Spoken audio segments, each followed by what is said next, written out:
Hello there, this is Josh Brumbaugh, band director at Westmont Hilltop, coming at you with some more commentary from some of our previous marching band shows. Today we will be talking about the 2022 show, Game Night, even though in the slideshow here you're seeing a preview for the 2023 show. This year was the year that the kids became obsessed with Jig 2 and the quad players playing it in the stands relentlessly. So it was just a big inside joke to really overdo Jig 2. So there you go, your preview for 2023. So I'm going to talk just a little bit about how this show came to be, and it goes back the whole way to 2015 when the competitive jazz band we had that year we were at a competition. And in between watching some of the other jazz bands perform, we were kind of sitting as a group and just discussing ideas for marching band next year. What would be a good idea? And at the time I was playing a lot of a new board game called Settlers of Catan. And we just started talking about that game, and one of the kids said, "What if we did a Settlers of Catan marching band show?" To which I said, that is a very niche idea. Like, very few people would get that, and it would be a lot of work for a joke that hardly anybody would understand. But it sparked this idea amongst us, which is, what if we did have a board game show, and what kind of games could you put in the show, and what would the show even be about? Would each movement just be a different board game? Would there be something tying it all together? So that idea was on my phone for years. You know, I mentioned it before, I have this list of ideas on my phone, and some years it's just like, well, let's delve a little bit more into this one. Can it work? And we'll bring it up with our staff at meetings, we'll bring it up with the kids, and just talk about it. And sometimes it just takes the right group of kids as well. So this year, we tried to tackle the idea of game night, and I remember this is the first year, which would set up a streak for the next 3 years, and hopefully will continue on, that I really wanted to have the show done early. Most of the time I would write marching band shows in the past in the middle of June and try to have all the music done and everything by the end of June, early July. And this year I really wanted to get done before the school year ended, because I wanted the music out. The idea was there, so all I had to do was just come up with the music and arrange it and find the time, and it helps when you're excited about an idea. Like, you kind of want to work on it then and there. You know, you have the idea for, oh, this will really work for movement 2, this music will work great, let's just write it right now. And it doesn't matter, like, what time of night it is, it doesn't matter, you know, like, how many other things you've got going on, like, it's just, you want to get it out. These lovely close-ups of Illy and Damien here. A couple other things going into this season before we start to talk about the show. Jenna Wilson had joined us at the high school this year, and I had asked her to come on as an assistant band director, which she was nice enough to do. She ended up being kind of an assistant color guard coach with Julie Roach as much as anything. So it was wonderful to have her helping for this year. As well, and I'll never forget her announcing at football games. It took her a while to get used to the delay of the hearing your voice back when you announce. So yeah, some small changes in our staff. Of course, we had Ashley back helping out with percussion, and you see some of our percussion right there. Oh, there's my cat Scrambles. Making an appearance in the commentary. Probably won't be the last time. So let's talk a little bit about the show itself. So once I decided that this was going to be the theme this year, I kind of made a little preview trailer for the kids to get them excited. I started obviously considering what games would be the best games to put in the show. There were a couple that came to mind right away, and I think the first one that I thought of that I instantly thought would like work well and like translate visually would be Battleship. Battleship was kind of the idea from the beginning, and as we go through each movement I'll talk about a little bit more of the music and where that came from. The other one that I thought could work really, really well is Clue. And those two ended up being our opener and our second number. So the other ones that were considered were a little bit more touch and go. Originally, I wanted to do 5 different movements and have 3 main board games for movements 1, 3, and 5, and then have 2 real small snippets of board games for the middle 2. Really short ones where we would just kind of do like a little inside joke. Those were going to be Operation and Hungry Hungry Hippos. We were just going to do this quick little gag for Operation where we had a person on the field, and it was like the little girl was playing the game Operation, and somebody on the field was just kind of screaming like they were on an operating table. And Hungry Hungry Hippos, I've seen that actually done before in like gyms where you're on like the little scooters and you have a long stick with a clothes basket on it, and it looks like you're literally playing Hungry Hungry Hippos. And I nixed both of those. One, because I thought, like, the Operation joke will probably only work one time, and then nobody will laugh at it again. And the Hungry Hungry Hippos thing, it was just going to be impossible to try to do that on a marching band field, I think, and have it play and be actually funny. Plus, the show was already pretty long as it was. So we ended up cutting those. Other movements we considered but didn't end up using. Mousetrap was a thought, but again, that would have taken so many props that it might have been just too challenging to keep everything out there. Considered Candyland for a while, or games with like long board games. In fact, I think maybe one of the ideas originally early on was to try to do make the field an entire board game, and the show is one board game where you're trying to get from one square to the other. So like if the whole thing was Candyland, or the whole thing was the Game of Life. I think Trouble was considered for a little bit as well. Maybe Trivial Pursuit. But in the end, we settled on Clue, Battleship, and a puzzle. This show really didn't come together until we kind of had the idea to set it from the perspective of a girl playing the game, a young girl playing the games. This idea came as an inspiration from a version of Into the Woods that I had seen. I believe it was Johnstown's production, where instead of beginning Into the Woods with just the normal narrator saying "once upon a time" and jumping in, it actually begins with this little prelude where a young boy has run away from home after having a fight with his parents, and he goes into the woods and he pulls out all these little dolls and little like figures of the characters that are in Into the Woods, and he starts playing basically what becomes the plot of Into the Woods. And I love how there's Jeff Papson. I loved the idea of this with our show, where we had a little girl up front, and she was actually playing the games, and what we were seeing behind her was her imagination. It made it a little bit more grounded and a little bit more real, so that we weren't just out there like, hey, we're doing Battleship, hey, we're doing this, like, hey, this way it's like kind of we're becoming her thoughts.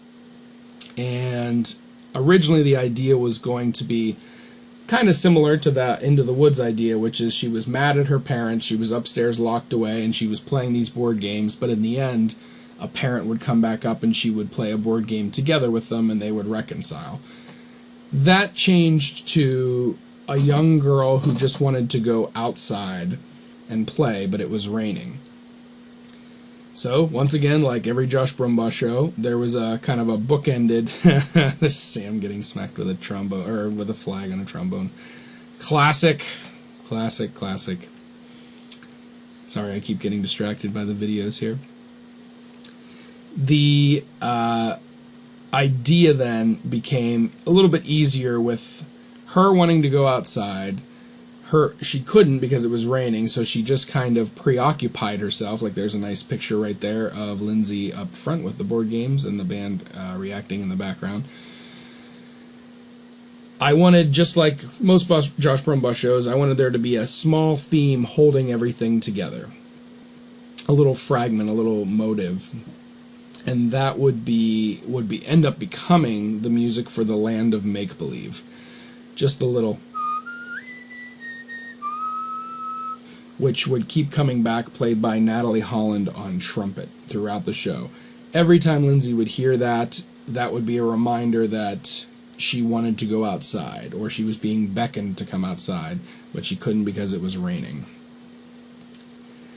Land of Make-Believe itself was going to be the closer of the show, and for reasons I'll get into later, we didn't end up using that at all, but we did steal that little motive right from the beginning.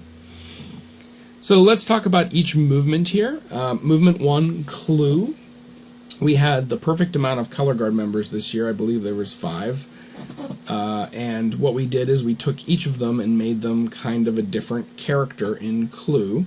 We gave them each a different weapon, and since some color guard equipment can already seem like a weapon, a saber and a rifle, those 2 people just basically had that piece of guard equipment.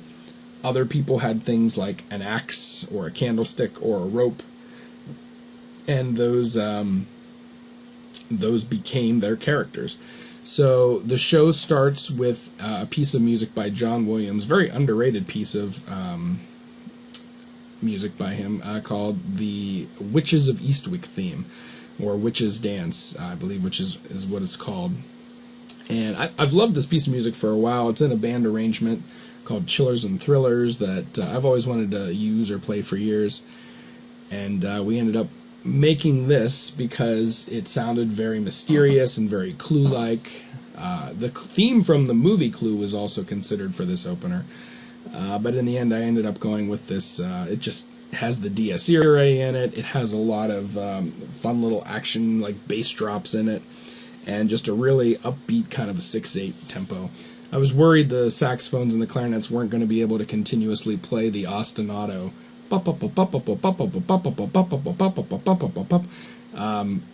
It's just one of those things, like as you go through the season, you think something's going to be very challenging for the kids, and then you realize, and then you get to the first practice, and they're like, "Oh, I've got no problem with this," and they just did it right off the bat. And I thought maybe we'd have to stagger it.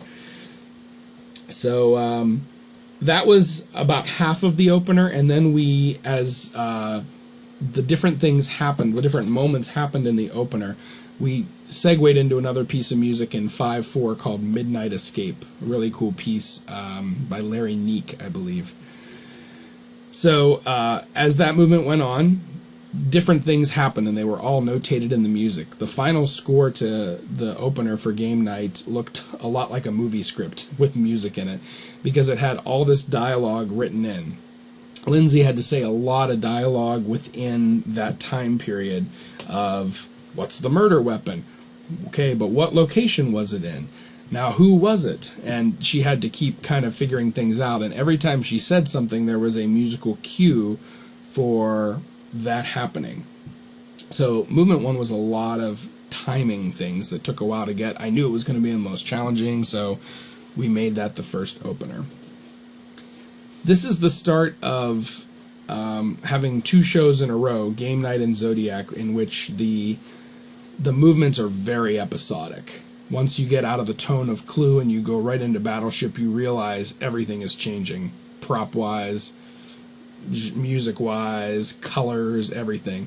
So, whereas in 2024 we kind of just told one big story with different movements. I've got to pause for a second. A little clip of Emma always cracks me up. We were trying to come up with a drum major salute that used the catching yourself like a mousetrap, and that's the best we got of that. And now you're just going to see a little bit of footage from game night as I continue talking. We're at 14 minutes now, and there's my cat again. So Clue, I think, came together very well. We had a color guard member who really wanted to be the murderer, and one who really wanted to be the victim, and Lola didn't mind laying on the ground every game and every competition. So Clue came together, I think, very, very well. Battleship, I really wanted to have the visual of these ships that were being carried out one at a time. it started more with the visuals than it did the music. And I had some conversations with Jeff Papson and a couple members of our prop team about how we could carry these ships, like if they would have handles, if they would be painted on, or how we would do it. And what we ended up doing is getting these large pieces of like plank plywood and putting handles on them. The kids, you saw some pictures way earlier in the slideshow of us painting them. Kids did a wonderful job. Lee Ross helped a lot with that, and Lauren Connor and a whole bunch of people to paint these battleships. So what we did was each section of the band corresponded to the size of the battleship that they had. So, like, I think the trumpets were sort of like a medium, so they had like the submarine. The clarinets were the smallest. I think we only had 2, so they were like the smallest boat. And low brass was the largest, so they were like the aircraft carrier. And and I knew after that I would have to find a piece of music that would go with each group introducing themselves, because I wanted each battleship to come out differently and at different times and just build off each other. So I wanted a piece that would have just the flutes for a second, then just the low brass, then the percussion, then the trumpets, and so on and so forth. And thought of a couple different pieces, but I ended up going with this march by Jerry Goldsmith. It's the theme from Patton. If any of you out there have seen the movie Patton. It starts basically with some drums, and then it goes into a little bit of a piccolo solo that states the main theme. It's very militaristic, which is what I wanted. And I didn't really want anything in this show to be horribly recognizable, which, maybe aside from our closer, I didn't want to like just use like the theme from Indiana Jones or something, because then you'd be thinking, oh, this is like Indiana Jones. So I think the March from Midway was another one, also by John Williams, that I was considering for this, but we had just played it last year in concert band, and I think the kids were kind of over it by that point. So I'll never forget, I had a judge tell me in critique that, he's understood everything with the movement and everything, but he said, why do we use the music from Patton for a naval piece about battleships when Patton was a general, and didn't have anything to do with the ocean or the Navy? And at that point I thought, boy, this guy is really reading a lot into this show. It was a good assumption, and I wasn't about to change this whole show based on that. I just wanted something militaristic sounding, and that's why we went with Patton. So first the percussion was introduced, then the flute, piccolo, and the flutes came in, and then low brass, and then we were off to the races. Little fun things happened with sound effects in that movement as well that Lindsay controlled, I believe, that little explosion sounds. We even had made like a little explosion, like firework, like pom-pom that Jalen was going to use, but it seemed like every week we were going to try to use it, we either forgot it or forgot to do it. So there are a lot of little fun moments in that. Not nearly as intricate as the first movement in terms of all the dialogue, but definitely visually fun to put this movement together. And one of the coolest things like I remember about this show is just the shot of each ship coming out, and then you kind of look at them for attention, and then they play, and then another ship, and so on. It's just neat to watch that on a field, like nothing I'd ever kind of seen before, and one of the most fun parts about planning this show was working on Battleship. Movement 3, the puzzle, we came up with a lot of different ideas for what to do with the slow movement of this. Some of the things I'd mentioned earlier, like Life in Candyland, we considered. And I think the idea of, we realized that the last movement then needed to be about her actually getting to go outside. So what can be the motivation for that, or what can actually happen? And obviously it needs to stop raining, but I wanted to kind of show a big picture of the girl outside with her friends.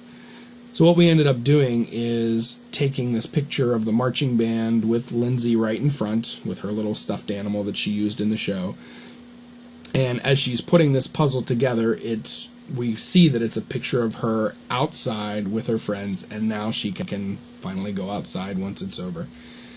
So used a Randall Standridge piece for this. Had a really nice company front moment in it that we could kind of display the band. Once the puzzle is solved, everybody turns around and comes forward. It's a real victorious kind of moment in the show. We had more trouble with this prop than maybe any other prop in the history of me doing marching band at Westmont Hilltop. I know we debated how we were going to put these puzzle pieces up. I want to say there were 6 of them. Maybe there was 8. I think there was 6, though. And different people put them up. The guard would put them up. Trevor had to put one of them up. I remember him having to run across the field with this piece.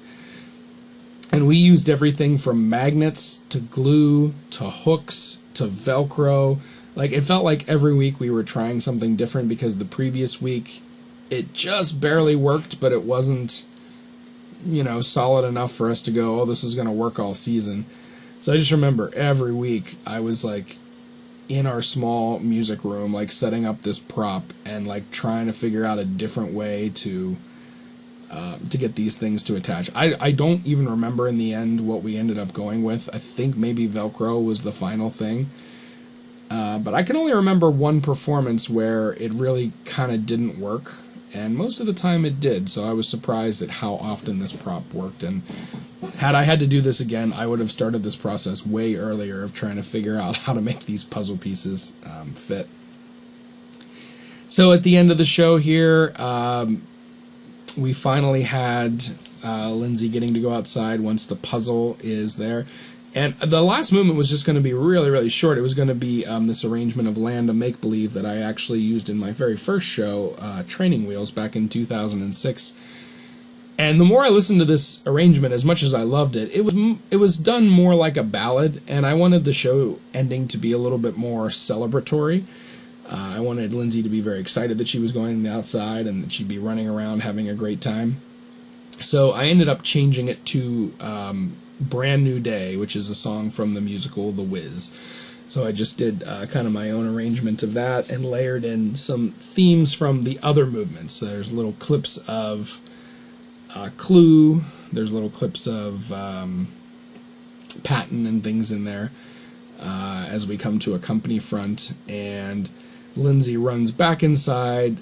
She falls asleep as Natalie one more time plays the Land of Make-Believe theme, and one of the color guard members tuck her in, and she's off to bed. So that is game night. Probably the most prop-heavy show I've ever done at Westmont Hilltop, but it definitely had the most changing of things between movements, with all the electronics and the narration and all the different murder weapons, and then the boats, and we had these 3 panels that like spun around, very similar to Zodiac. They would spin and tell you, they'd have question marks on them. When they would spin, you would see what game we were talking about next. And we had the puzzle. It was a lot to bring on the field every week. And although we've had shows with a lot of things, like this year's show, As the World Falls Down, was similar, as was 2008's Enigma, had a lot of things in it. I think this show gets the award for the most the most amount of props that we brought on the field. Yeah, and it was by far one of my favorite years of marching band. I really think the kids this year were wonderful. They came together. They really helped with ideas for this show. I've mentioned before that my favorite part of the whole marching band process is the idea of putting a show together, both by trying to come up with some original ideas of things that I don't think an audience has seen on a field before, and then just talking it over with the staff, talking it over with the kids, talking it over with parents, and listening to their input, because great things come from just simple conversations where somebody just says, well, why don't you just try this? And a lot of times those happen later in like critique with judges, or another band director going like, hey, this is great. Why are you doing it like this and not like this? And I'm like, oh yeah, it would be way easier to do it like that. So I guess some humbleness and just some knowing that taking everybody's input is always helpful to these shows. So this show was a great deal of fun to put together. By far one of my favorite shows at Westmont Hilltop. So I hope you've enjoyed listening to the commentary, and take care. Kindness always wins.